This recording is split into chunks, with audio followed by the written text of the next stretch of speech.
Olá, sou o pastor Murilo. Estou aqui mais uma vez para trazer uma mensagem de amor e de esperança para o teu coração.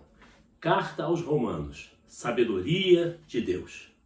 Bem, antes de adentrarmos especificamente na carta do apóstolo Paulo aos Romanos, é importante lembrar quem foi Saulo antes de ser Paulo. Em Atos capítulo 8, versículos de 1 a 3, lemos que, entrando pelas casas, arrancava homens e mulheres e metia-os na prisão. Era um perseguidor dos cristãos, até seu encontro com o nosso Mestre Jesus Cristo a caminho de Damasco. Paulo teve a visão de uma luz incandescente e ouviu a voz de Jesus que lhe dizia: Saulo, Saulo, por que me persegues? Bem, nesse mesmo instante, ficou cego e durante 3 dias se entregou às orações. E ao recobrar a visão, foi batizado com o nome de Paulo e se converteu ao cristianismo. A partir daí, Paulo se tornou o maior pastor, teólogo, missionário e plantador de igreja da história da humanidade. A carta aos Romanos contém a mais completa explicação de Paulo sobre a doutrina da justificação pela fé em nosso Mestre e Senhor Jesus Cristo. E essa carta é a essência, a ideia principal de um dos documentos mais importantes da vida cristã. Ela foi escrita pelo apóstolo Paulo aos Romanos para explicar como a salvação é oferecida por meio do Evangelho de Jesus Cristo e proclamar a glória do nosso Mestre Jesus. Quisera pudéssemos decorá-la palavra por palavra e aplicá-la ao nosso dia a dia. Examinando o livro que determinou o curso do pensamento cristão, verificamos que os seus 16 capítulos são organizados em blocos e podemos afirmar que cada um desses blocos se subdivide em outras partes menores para simplificar o entendimento das mensagens nelas contidas.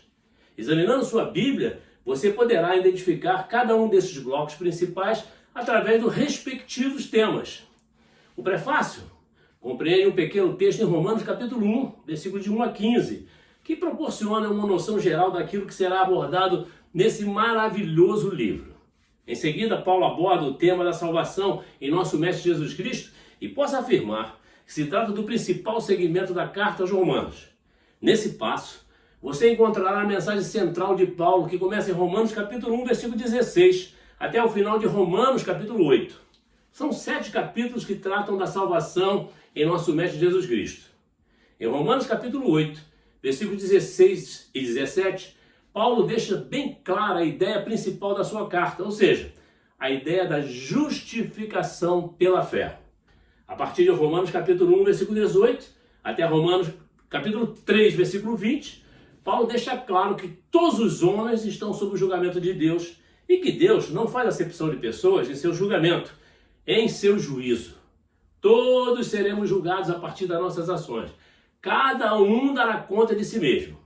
Bem, a partir de Romanos capítulo 5, versículo 1, até Romanos capítulo 5, versículo 11, Paulo identifica a justiça de Deus unicamente pela fé e mostra que a justificação vem pela fé e que assim como Abraão foi justificado pela fé, nós seremos justificados por meio do nosso Mestre Jesus Cristo, pelo sangue vertido na cruz do Calvário. Aleluia, glórias a Deus por isso. Em Romanos capítulo 5, versículo 12 a 21, Paulo mostra Jesus Cristo e Adão em lados opostos, cada um para o seu lado, deixando muito claro que se por Adão entrou o pecado no mundo, por nosso Mestre Jesus Cristo, a graça e a salvação chegou até você e a mim. Em Romanos capítulo 6 até Romanos capítulo 11, Paulo nos fala sobre a santificação, morte e vida com o nosso Mestre Jesus. Aprendemos que viver para Cristo significa morrer para o pecado e que essa vida nova é uma vida no Espírito, segundo a lei do Espírito. Bem, encerrando esse tema, em Romanos 8, fala da glorificação eterna, da filiação divina e dos sofrimentos dessa nova vida. E afirma que quem vive no Espírito se identifica como filho de Deus e que nenhum sofrimento dessa vida pode nos apartar, nos separar do amor de Deus. Outro grande tema se inicia em Romanos capítulo 9, indo até Romanos 11, falando sobre a restauração de Israel. Paulo subdivide a restauração de Israel em 3 fases distintas. A primeira fase está compreendida em Romanos capítulo 9, versículos de 1 a 29, e fala da eleição e das promessas de Deus a Israel, e que Deus não mudou nada das suas promessas. O próximo segmento trata da rejeição de Israel ao Evangelho e mostra que Israel deixou de invocar o nome de Deus e não obedecia aos ensinamentos do Evangelho.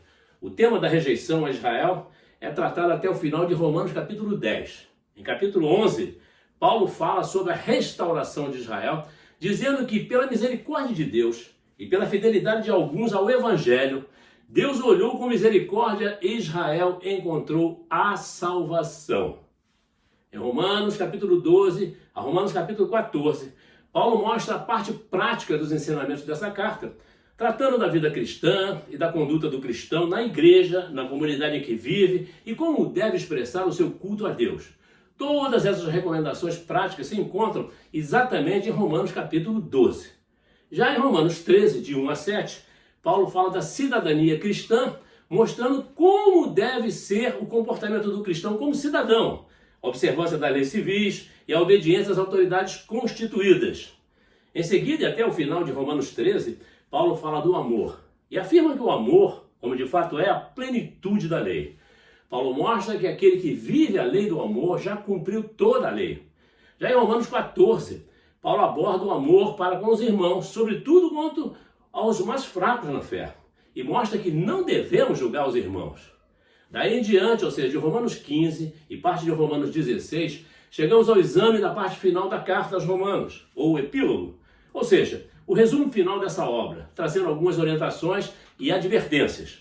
Paulo fala também sobre o seu ministério e do seu empenho em anunciar o Evangelho do nosso Mestre Jesus e nos apresenta o seu plano de missão e seu desejo de prolongar suas missões. Finalizando o epílogo, Paulo faz suas considerações pessoais aos irmãos que contribuíram de alguma forma para a pregação do Evangelho, como Prisca, Áquila, Lúcio e Timóteo. Por fim, Paulo fala da glorificação através das palavras, ou doxologia, encerrando sua carta com um culto de adoração, um culto de glorificação a Deus através das palavras.